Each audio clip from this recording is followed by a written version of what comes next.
Hi guys, and welcome back to our best of 3 battler. So this week we kicked off with a match against the impressive, the imperious MajorBowman, Jake Muller. So we have had game 1 where we got really fortunate with a massive critical hit on Jake's circuitry after it got a tail glow up, kind of closed the game down from forcing a forfeit, not to reveal any more information. Then we went into game 2 yesterday where we saw Jake really turn the tables on us and utilise that sky drop from that Dragonite, shutting down our Trick Room mode, setting up the circuitry, setting up the Tapu Bulu, just dropping everything into its path just to kind of clean up. So we've got to keep that in mind going into this next game. Now I don't really know how we're going to get around it, but like we said in yesterday's episode, one option that we could go down the line of is the Lilligant Torkoal. And I think I'm really tempted to kind of go with that here because we can make use of the sleep powder onto the Dragonite, the After You, if we can potentially get in position to use it to nuke the circuitry. We're not going to be able to take it out, but we can do some good damage onto it. So I think I will lead with that Torkoal, Lilligant. And what do we want in the back? Like Muck is really good here. You know, it's not affected by the Prankster of the Murkrow. It does good damage to the Tapu Bulu. Can knock off the Snorlax if we want to. But I feel like we need Gastrodon as well, just for the fact that, like, the thing is we need Trick Room, I feel, for the late game. And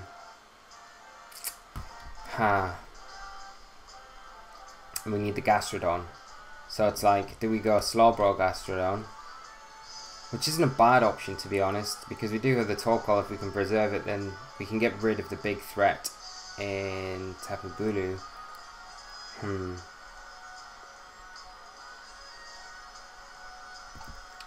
I think we go, no, let's go Slowbro and Gastrodon here and lock in with it. Such a tough decision, because I feel like Muck would be so good here, but I feel like for the Dragonite alone, we kind of need the Gastrodon and the Ice Beam. And it does have Sludge Bomb, so if we can get it into a Trick Room position, at least we've got some sort of tech that we can hit the Tapu Bulu for good damage with. Especially if we can get some Storm Drain boosts as well along the way. So we lead off with our Lilligant Torkoal, and Jake, seeing that we're gonna adapt our lead, does change up his lead to that Circuitry and Murkrow that we saw in that game 1. So now you've got to expect that the Murkrow has Taunt on it, so you can probably expect a Taunt coming out onto the Lilligant here. So do I just double up into the Circuitry? Like that would be a decent enough option here, to be honest. Could Leaf Storm and just go for the Fairy. We could Z-move it, to be honest, as well, which might not be a bad option. Probably going to take a lot of damage onto our Torkoal though, that's the only thing. We could switch in Gastrodon. I think that's probably the better, and go for that Z-move into Circuitry. So let's go for that.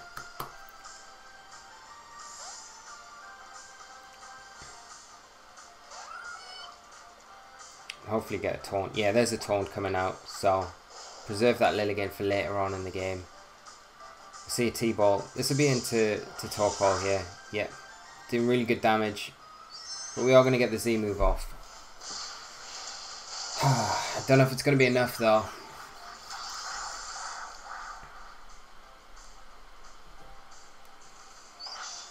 If we can get rid of the Circuitry now, it's going to be really good for us going forward. But we've still got to worry about the Tapu Bulu and things like that. But we've got to worry about if this is enough to take the Circuitry down first. Which it is, so that's amazing. So we get rid of the Circuitry, which is huge. But then we've got the next problem. We've got the Tapu Bulu to come in. But it isn't the Tapu Bulu, it is the Dragonite. And you've got to expect that the Dragonite probably goes for a Sky Drop into the Gastrodon to pick it up. The Murkrow switches out into Tapu Bulu maybe.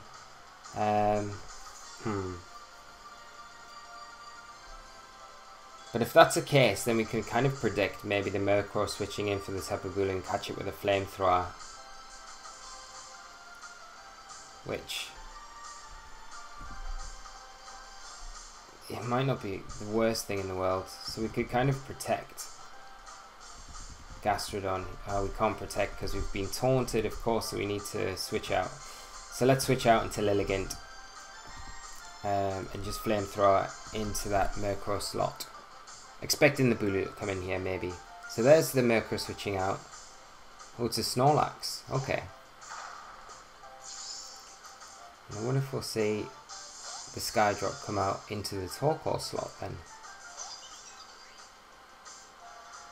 And there's the Skydrop. It does take the Torkoal up into the air. Don't mind at all, because this means we can get a free Sleep Powder onto that Snorlax. And I don't expect the Snorlax to have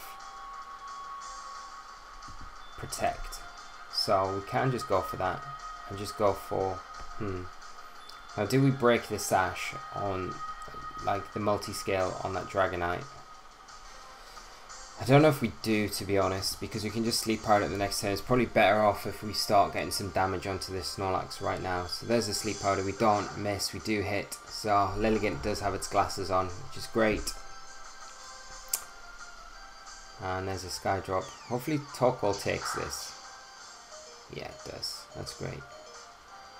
And Snorlax stays asleep. So we do get the Flamethrower off into the Snorlax. It's doing good damage. Now we can Sleep Powder the Dragonite. And I guess just go for another Flamethrower into the Snorlax. Because we need to try and chip it down as much as we can while it's still sleeping, really. And with our water like combination in the back, I don't want to prolong the sun here. I kind of just want to let the sun fade out so we can bring our Water Core and get the Trick Room up if we can and start just spamming Surfs and Scalds and stuff like that. So Snorlax does stay asleep, thankfully. We're going to get another Flamethrower onto this Snorlax. And we'll proc the berry. But if this Snorlax takes one more turn of sleep, I feel like maybe a Leaf Storm and a Flamethrower would maybe be enough to take it down here.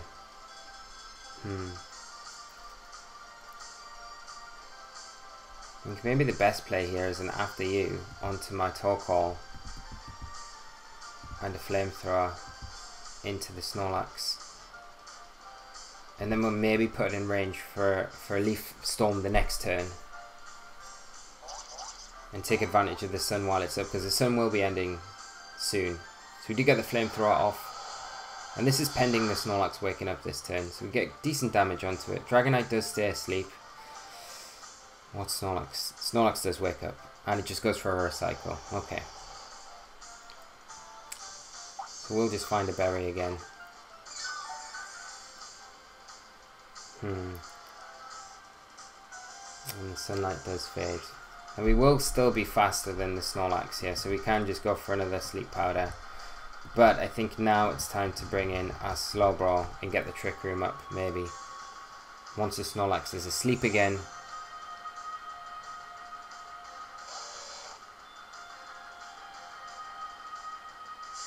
And the Dragonite might wake up here, which may cause a few problems. Because if it Skydrops, no, it stays asleep, so that's, I guess, not the worst thing in the world.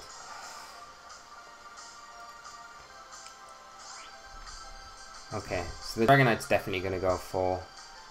You've got to think the Dragonite goes for a Skydrop into the Lilligant slot. I think I'm just going to go for a Surf. Get some damage onto this Snorlax. I don't really want to set up a Trick Room just yet.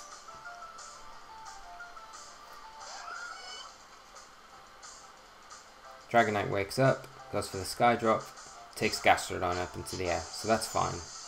We are going to get a Surf. Snorlax stays asleep, which is great. And we are going to just get some chip damage onto the Snorlax, which is fine. So we can get an Ice Beam into this Dragonite now and go for maybe we don't want a Trick Room, to be honest. But that Slowbro is going to be slower than the Snorlax in the Trick Room. That's the thing. Let's go for the Trick Room, because we don't know what Jake has in the back either. He could have the Tapu Bulu, which wouldn't be ideal. So if we can get the Trick Room up, we're going to get an Ice Beam onto this Dragonite. Should do decent damage to it. We just see a Recycle from the Snorlax, which is fine. It's quite a passive turn, but it's kind of allowing us to get set up here. Right, that has to be... Oh, wow, okay. So we get the freeze on the Dragonite, which is huge. But I would say that's a multi-scale and maybe a Assault Vest. That is super unfortunate for Jake. But you never know, the Dragonite might thaw out. I think we just go for a Scald and start the onslaught if we can onto this Snorlax with a Surf and a Scald. I think if the Dragonite hadn't been frozen there, we could have targeted down with an Ice Beam this turn. With the boost behind us and the multi-scale broken, we possibly would have been able to take it out. But we need to try and see if we can get a burn. We've got to be careful of the Facade though on the Snorlax. So we do just proc that berry that the Snorlax is holding, the Ayapapa, and we just see a frustration. So there's no risk of a Facade coming out here. We just need to hope this Dragonite stays frozen. It thaws out and it gets a Sky Drop off. It takes a Gastrodon up into the air with it. Okay, so we'll take us out of the game here for a turn. Yeah, there's not really much point in doing anything other than Ice Beaming with Gastrodon here, because we're not going to get a turn off. Dragonite's going to move last, so it means this turn's kind of null and void. So it does give the Snorlax room to kind of maneuver here, set up a curse maybe. But we can just continue going for these Surfs with our Slowbro at the minute. We've got to kind of hope for it. So it goes for a frustration into the Gastrodon slot. Okay, so no curse or anything. But a critical hit, that is not ideal at all. So we need to take advantage of this heal pulse. I think what I'll do is go for an Ice Beam into the Dragonite, and I will heal pulse Gastrodon with Slowbro here. Being slower than the Snorlax does allow us to get this heal pulse off first. And hopefully the Dragonite stays in and we're able to get this Ice Beam onto it. You know, it might switch out here. But if it's something like the Tapu Bulu coming in, we don't see it. It would take a lot of damage from it anyway. But we do get that nice heal pulse off. We get the Ice Beam into the Dragonite. And we do pick up the Chaos, so we get rid of that Skydrop user eventually. We'll probably see a Frustration come out. Oh, just a Recycle, so that's brilliant. But the Trick Room will be ending. I feel like the Trick Room will be ending. Oh, we've got one more turn of Trick Room. Okay. So if it's that Tapu Bulu, but it's the Murkrow. Okay, so this isn't bad at all.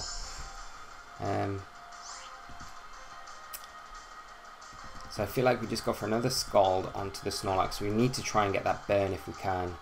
And just another Surf. So there's a Surf from the Slowbro.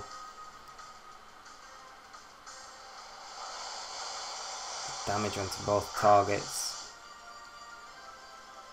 A critical hit onto the Murkrow. Proc the berry on the Snorlax. Do we get the burn here though? That's the big thing. We need the burn. It's got a 30% chance, so we've got a good chance. 2.5 damage, no burn. The belly drum. But it fails because we do so much damage. That's brilliant. Okay. And we see a foul play from the Murkrow. And that Snorlax. You know, we've got Quash to think about now.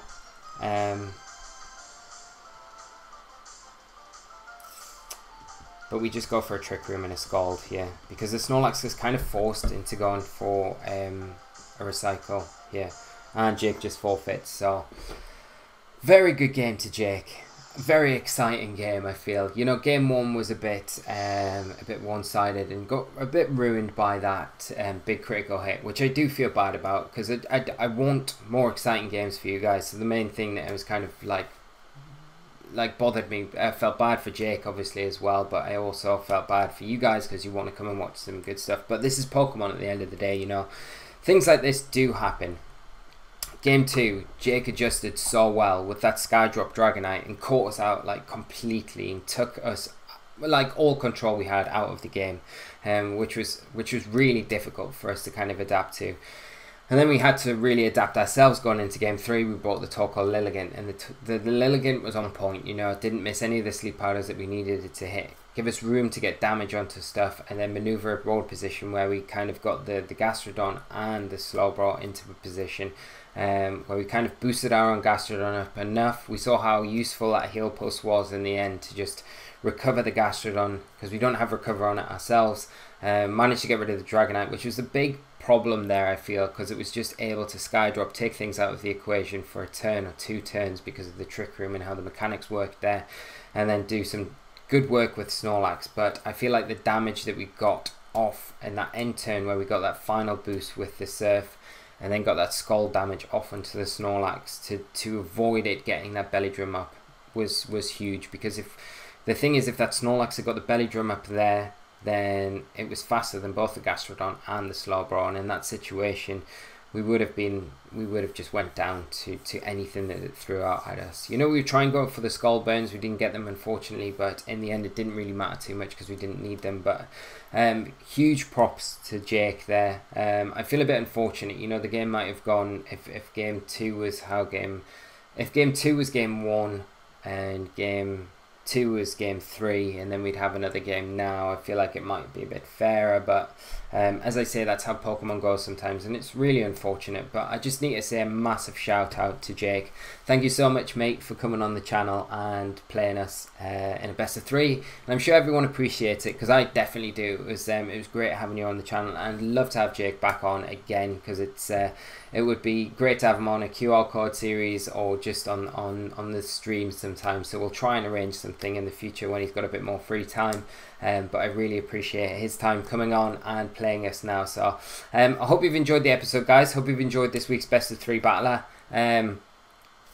Please leave your comments down below. Let us know what you've thought of the battles this week and how the best of 3 ended up. What your thoughts are on the adaptation between games 1, 2 and 3 from each player. It'd be really great to hear what you think and about the teams in general. So as always, please leave a like on the video if you have enjoyed the episode. It does help the channel out, it helps us out massively. Subscribe to the channel if you're new as well, so you stay up to date with all of our daily content, from our School of Hard Knocks to our best of 3 battler, which is this one, Battle Spot Double series that we've got going on, QR code series and everything in between. We do have a live stream that we're doing on a weekly basis now. So we have a lot of things going on, and just to stay up to date with that, hit that subscribe button. We'll give you the updates and everything like that, so you don't miss a single thing. But we will round things up there, guys. Thanks as always for tuning in. It's always a pleasure to be here with you, and I will be back. I guess this is probably going up on Friday, so we'll be back on Monday with a School of Hard Knocks. Looking forward to that. So you guys have an amazing weekend. And I will see you all later on, and we'll be back next week with more best of 3 battlers. So until then, guys, you take care of yourselves, and bye bye.